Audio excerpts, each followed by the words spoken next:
Hello, mga ex-church. Hello.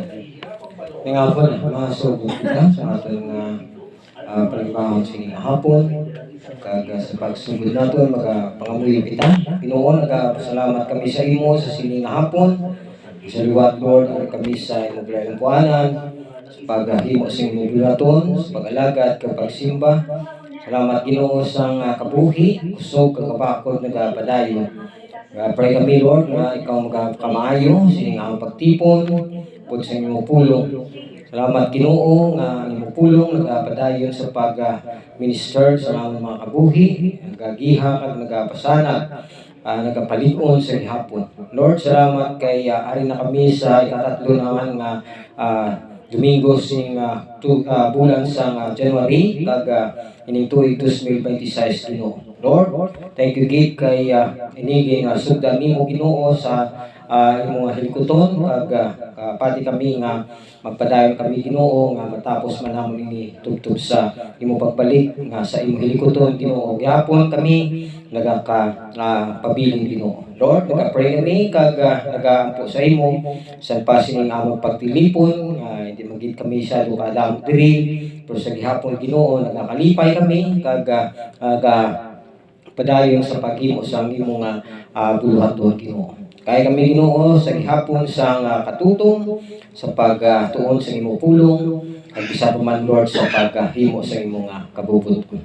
Salamat kay Ginoo. Sa pa sa mahimong mag-aapod, mag-intra, kag magasulod diri Lord sa imong puanan Ginoo, kakalipay kami Ginoo sa tingog nga sa gihapon kaisa kami sa paghimaya kag pagdayaw kag pagsimba sa imong ngalan Ginoo. Ini ang pangamuyo, di kami kag binisili kami tanan. Agi sa imong bugtong anak nga si Kristo Jesus. In Jesus name. Amen and makanta ta sa aton nga kalantahan. Kantawan nato dira ang matawag nga bahanon. Let us sing the regions beyond. The regions beyond. To the regions beyond, I must go, I must go. Kaya, ano? Kantawan natin ini. Ready? Sing. To the regions beyond, I must go, where the story has never been told. To the millions that never have heard of His love, I must tell the sweet story of old. To the regions beyond, I must go,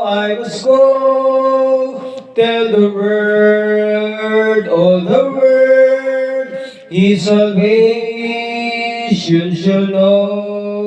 Number 2, to the hardest of places He calls me to go, never thinking of comfort or ease. The word may pronounce me a dreamer, a fool, enough if the Master I please. To the regions beyond, I must go, tell the word, all the word, His salvation shall know. Number 3, all ye that are spending your leisure and parts in those pleasures of polish and fun, away from yourself is this folly and sin, and go to the regions beyond. To the regions beyond, I must go, tell the word, all the word, His salvation shall know. Okay, salamat. Isa pa kakanta. Kantawan natin ini ang Count Your Blessings. Count Your Blessings. May tada no, may kalantawan tada. So, sige. Kantawan natin ini Count Your Blessings. When upon the bellows, okay, sing. When upon like bellows you are tempest tossed, when you are discouraged thinking all is lost, count your many blessings, name them one by one, and it will surprise you what the Lord hath done. Count your blessings, name them one by one. Count your blessings, see what God hath done. Count your blessings, name them one by one. Count your many blessings, see what God hath done.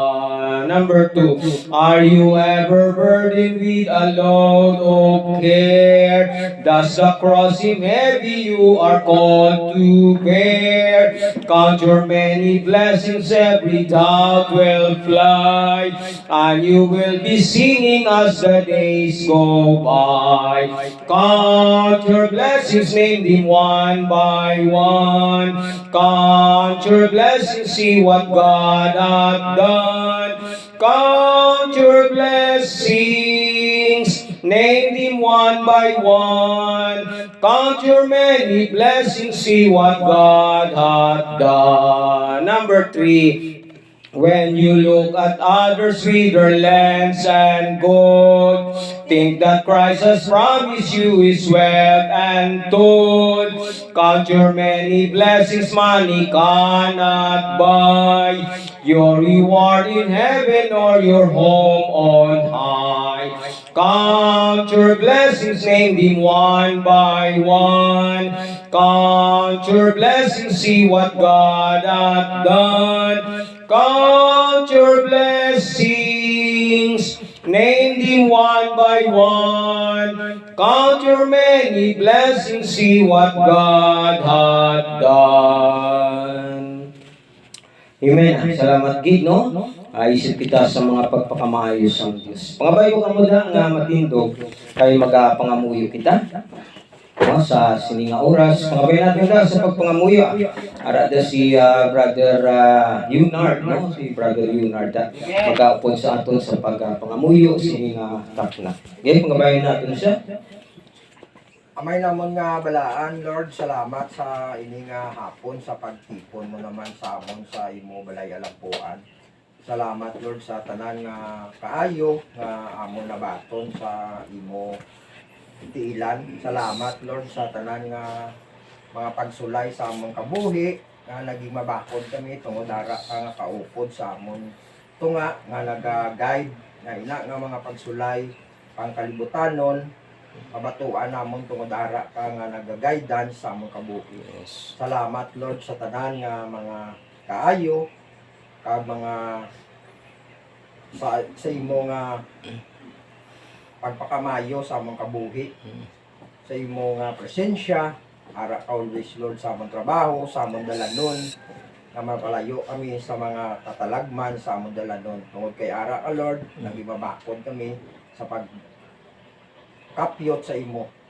Salamat sa ini nga hapon nga makabati kami sa imo pulong.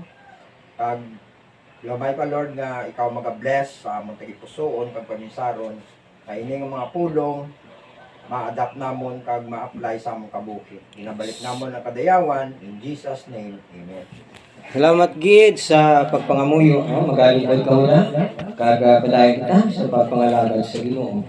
Nakita sa katatlong Domingo, si bulan sa January, katapo sa atong mga kalendaryo, no? So, kita sa Pitsa 18 na, no? Isa na lang ka Domingo, kag mag-February naman kita, no? So, kadasig lang ang lakad sa inadlaw, no? Sa ulang tumalag New Year's, subungaran na kita sa tapos na nga pizza sa bulan nga ini, no? So, sige, mamaya natin ang ating panibawon sa mag-aabot nga Semana Santa, no? Ating Huwebes lang biwaton, no? Ang ating Lord Supper. No?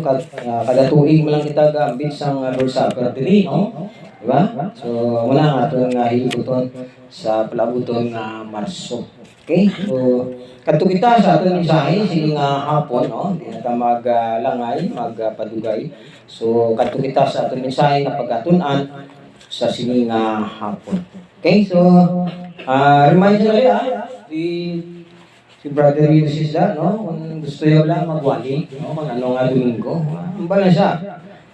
First Sunday sa Pebrero, kung last Sunday da. O, ano nga Domingo ang gusto niya, no? So, sige. Ayun, wala ako nung buwan. Nag-uulit. Sige, ako nga may ata na sa Ginoo. Kadto kita sa aton mensahe sining hapon, Lucas kapitulo 1, bersikulo 5 tungtod sa 17, no? Kaya diri kita nagapokus sa aton nga pagpamalandong sa kada Domingo sa libro ni Lucas, no? Usawa na ko nini, no? Lawig nga pagbasa, pero puso nato niya sa pagbasa. Bersikulo 5 tungtod sa 17, nagasiling diri sa mga adlaw ni Herodes nga hari sa Judea, may isa ka pari nga giningalanan si Zacarias sa kabon ni Abias, kag ang iya asawa gikan sa mga anak nga babae ni Aaron, kag ang iya ngalan si Elizabeth. Kada sila nga duha matarong sa tubangan sang Dios nga nagalakad sa tanan nga mga sugo kag mga pagsulundan sa Ginoo sa walay kasawayan. Kag wala sila sing anak, kag si Elizabeth bawas, kag sila nga duha tikulang na. Kag nanabo nga samtang siya nagapanghikot sang pagkapari sa tubangan sang Dios sa trono sang iya kabon, suno sa kinabatasan sang pagkapari, naigo sa iya kapalaran ang pagsunog sang insenso kung siya magsulod sa templo sang Ginoo.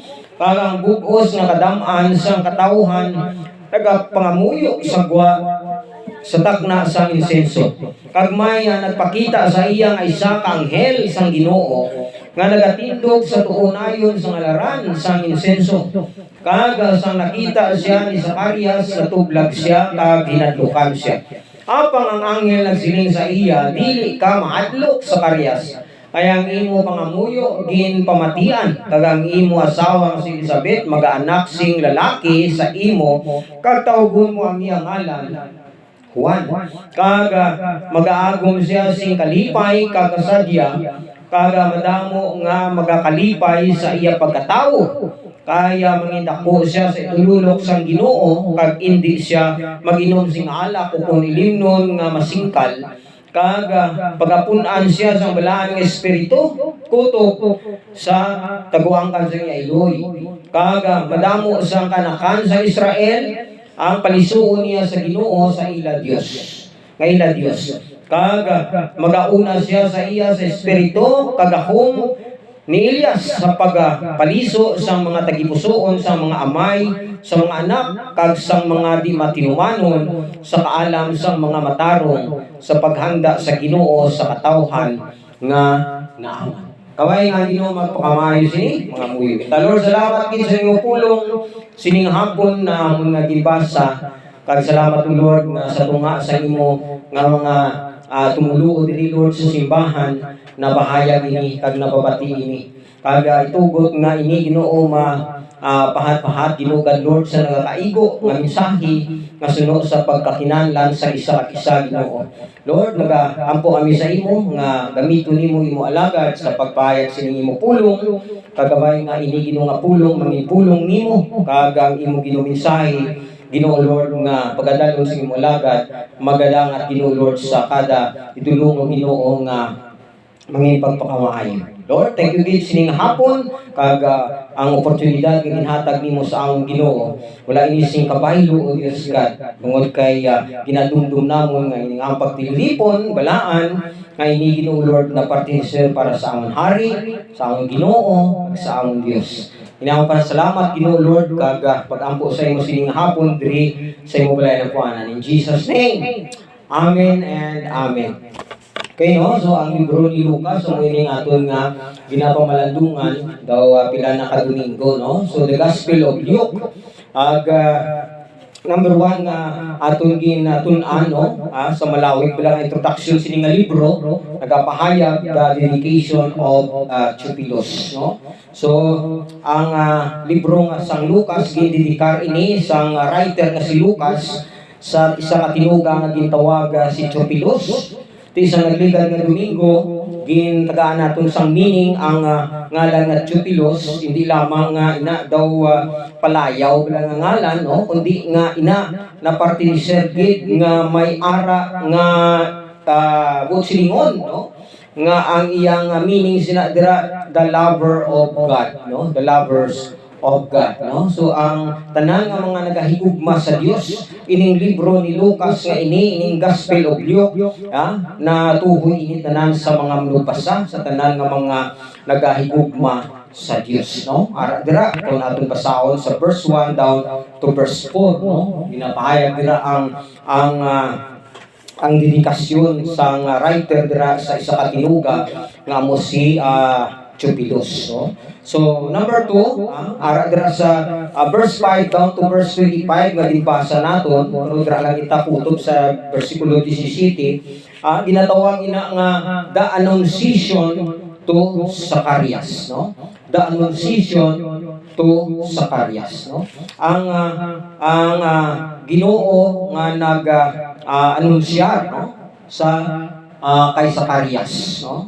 Ang pulong sa Ginoo, ang plano sang Dios, ang tinutuyo sang Dios sa kay Zacarias, ginanunsyo paagi sa isa ka anghel dira, no? Kag who is Zacarias? Sino ba ini Zacarias?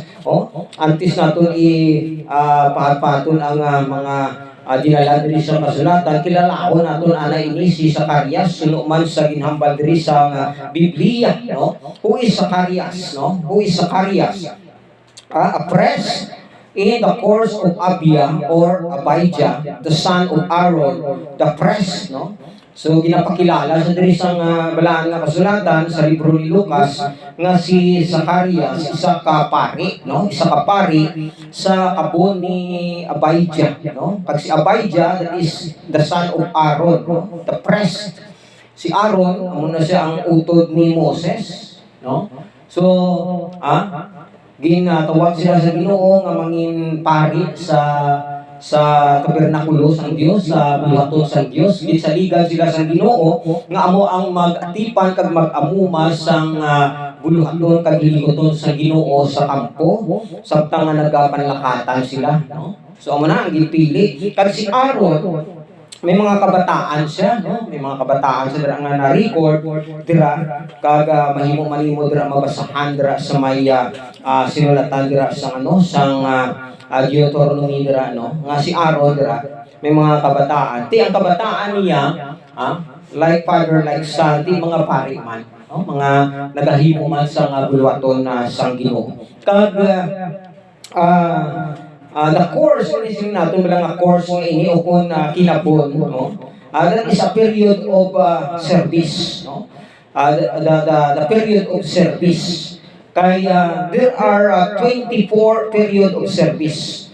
Sa ilaya ito ang buluhaton sa Ginoo nga may pagpanimba kag siling sang mga nagatuon sa Biblia nga mga maalam, there are 2 times a week ang paghimo nila sa buluhaton sa Ginoo nga ginatawag nila nga Sabat, no? Sabat. Sa midweek may ara nga Sabat, kag sa siling naton nga last day of the week ang isang Sabat pagit nga kilala nila kag may pagpanimba dira, no? May paghimo sa buluhaton sa Ginoo. Kag ang ilang paghimo sa buluhaton sa Ginoo yan 24 hours, 24 hours. Gabi, no? 24 hours. Wala untat-untat, sige-sige. Ti sa isang adlaw there is 24 hours, meaning bilog-bilog nga adlaw nagapangalagan sila sa Dios. Di ba? Sa atong diriya, magpangalagan kita sa Ginoo, Domingo lang, di man ta mag-attend Bible study, di man ta mag-attend prayer meeting, Domingo lang yung adlaw ato nga ginahulan para nga makasimba kita. Hindi man bilog nga adlaw gid, no? 3 hours ganito nalawigan kita, 2 hours ganito nalawigan kita, no? Di ba? Ang ilan niya, bilog nga adlaw, ginarikuar sila sa bilog nga adlaw sa pagpanimba. Kag ang first period, yung may ara na yan na ginabutang nga malog ikot sang buluhaton sa Ginoo. O sa atin pa, may pastor na nga nagatindog sa unang period, o called the first hour, no? Second hour, the third hour, the fourth hour, sari-sari ang nagatindog dira. 24 elders man ang nagatindog dira sa 24 hours.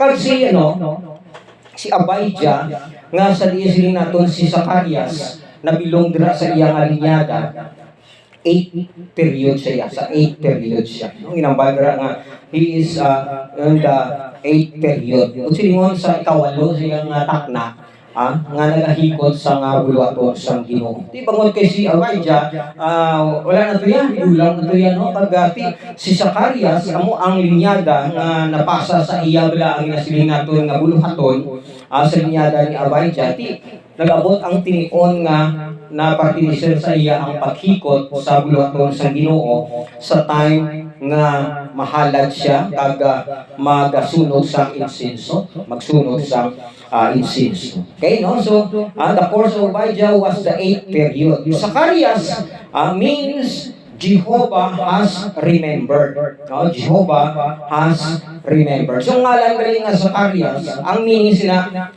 ang Ginoo, ang Dios nga nagadumdum. Ang Ginoo nga nagadumdum. Amo na nga bisan ano ka lawig, ano ka dugay, nga nagaligad ang panahon sa siling naton nga ang Dios nagahipos, nagasilent sa atong kabuhi, but the Lord still remembered. Nagadumdum ginaya sa gihapon ang Ginoo ya, no? Sa ato na kung kay isang panumduman na daw wala nagtagi na sa box ng Dios. Pero siling itang God is silent. It is not mean God is not there. God is not here, no? Kung hipos ang Ginoo, ara siya, nagadumdum siya sa gihapon, no? So, ang gospel bala, no? Alin sa Mateo, Mark, Luke, John, that is the four gospel na ginasulat dira unang libro sa New Testament dira. Before sa Mateo dira, no? Kita mo dira kung may Biblia ka, katapusan dira nga propeta mo si Malakay. Ti pagkatapos na dira wala na ginsugpon dahil ang libro ni Mateo, no? May ara na agap. May ara na agap nga makita nato dira. Kay ang meaning sina dira nga agap, butsilingon nga God is silent. Ang Ginoo wala nagpahayag, wala nagapaki-communicate sa tao sa 400,000 years nga kalawikon, no? Nga ang Ginoo nang silence para sa ila. Muna nga sang pag tindog sini nga anghel sa kilirani ni Zacarias, nakibot siya. Kaya nga daw nagapanumdum siya nga sa kalawig ng panahon nga ang Ginoo wala nagdumdum sa amon. Ti subong nagpahayag siya, nagpakita siya basi mapatay kasi mapatay ako siya. Kaya tuod, ang Ginoo niya balaan na siya ng Diyos. Kag siyempre kita nga tao, kasasala kita, hindi kita katulong sa nawong sa Diyos bangod sa iyang pagkabalaan. Kag kung sino man nga tao nga